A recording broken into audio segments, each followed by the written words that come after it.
தேவையில்லாத உரைகள் நிகழ்த்துவது, எதிர்ப்புக்குரிய காட்சிகளை உருவாக்கி சமூக ஊடகங்களில் பதிவிடுவது கடுமையாக தடை செய்யப்பட்டுள்ளது.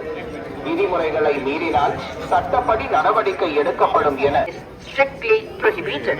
Legal action will be taken against the violators. Om Namo ವೆಂಕಟೇಶಾಯ.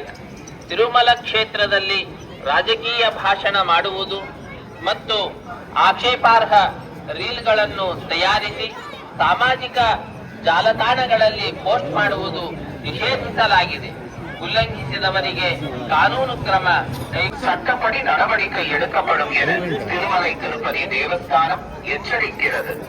Namo Venkatesaya appeal to devotees in Tirumala making political speeches and creating objectionable reels and posting them on social media is strictly Tirumala ಕ್ಷೇತ್ರದಲ್ಲಿ ರಾಜಕೀಯ ಭಾಷಣ ಮಾಡುವುದು ಮತ್ತು ಆಕ್ಷೇಪಾರ್ಹ ರೀಲ್ಗಳನ್ನು ತಯಾರಿಸಿ